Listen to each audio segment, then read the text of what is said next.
In order for us to pour the floor level with the existing floor, we're going to have to actually cut some of this off. And also, even down there where it's not, we do want the concrete to be level and don't want this sitting down in the concrete. So we're going to take a Sawzall and cut some of this baby off and get it where we can actually level flush with the concrete. Welcome to Daugherty Farms. My name is Will Daugherty III.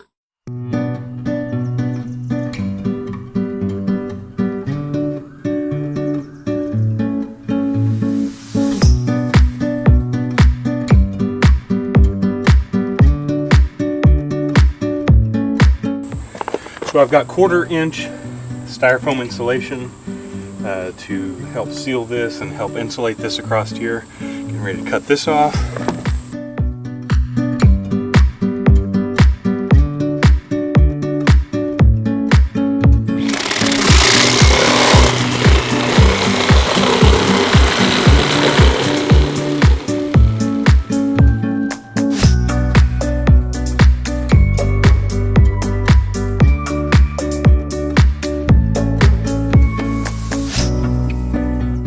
Tore off the bottom of this siding to get to the original level of the concrete. When the finisher comes in to smooth this concrete, we'll be able to level up against that.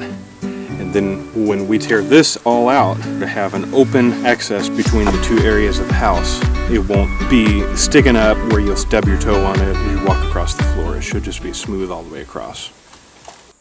Hey, I've continued smoothing up the dirt. I drove the tractor over basically every square inch of this. As you can see, that way that any spot that could have been soft was trampled down. I have cut some, I've filled just a little bit. I've also taken and dug a ditch around the backside. Meanwhile, I loaded this baby right here in the tractor, and I'm going to take those 2x12s that we use for the forms for the footing, saw those up into the right dimensions for the forms for this flatwork here.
As you can see here, I've got all the boards now on the frame. I got to trim that one off.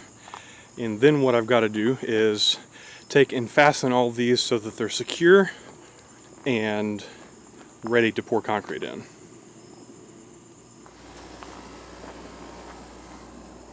Looks like the goats are happy, bedded down for the evening, chewing their cud, just relaxing, chilling. You can see they've pretty much stripped that tree that I cut and the other branches almost down to nothing. And I guess they're probably just out here enjoying this beautiful sunset. I mean, this is a fantastic, beautiful sunset going on here. Our pile of stakes that we used during the other concrete pour, a pile of some other boards. We're getting ready to take those babies, put them up around here to fasten these forms within the correct dimensions.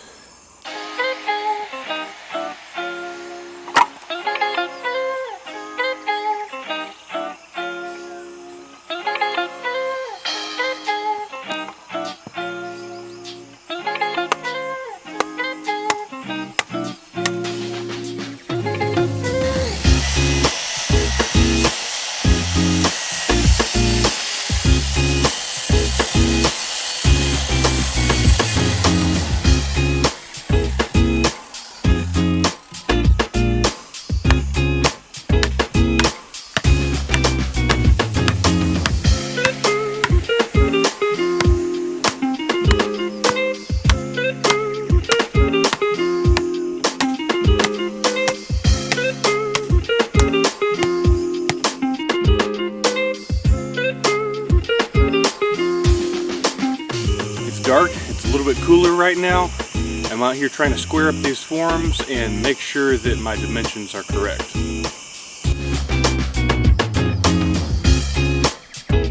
Alright, it's dark out here, just a little after 9 o'clock at night. Thankfully, however, it's not 90 degrees like it was earlier. So I'm able to get out here and do some work. Right now I'm using this string to straighten this form all the way across there.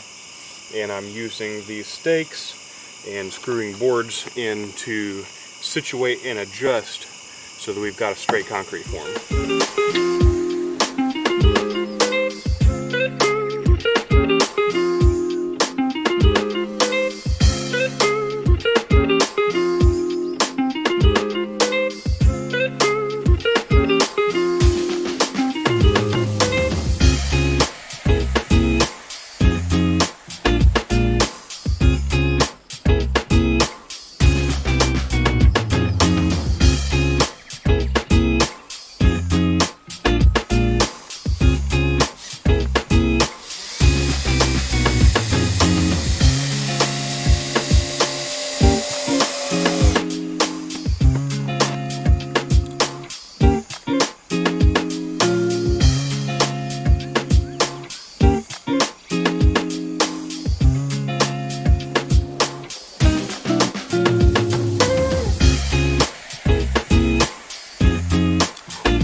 So I decided I was going to get this job finished before I went to bed. I took wooden stakes, sledgehammer, drove them down, used a saw, cut pieces of board to secure the frame to the stakes and therefore anchor it into the ground.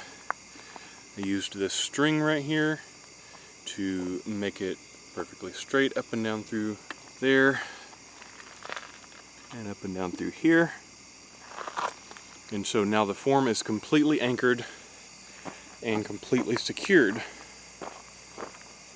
at the angles that we want it and the proper measurements.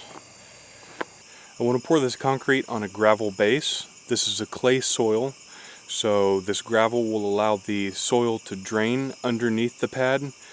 And what we're going to do right now is go get some more gravel.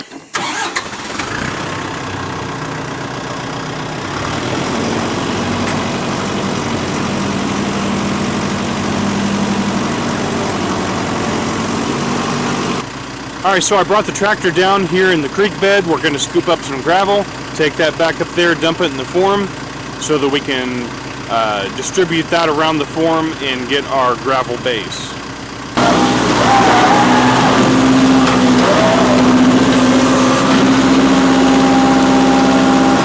Alright guys, we've got the bucket full. Let's get back up to the cottage.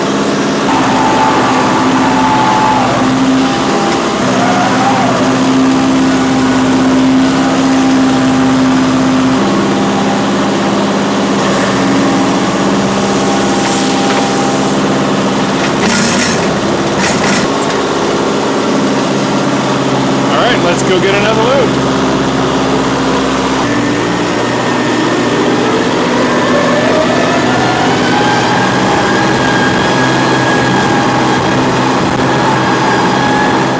Now it's off to hit the shower, then hit the hay. Good night, y'all.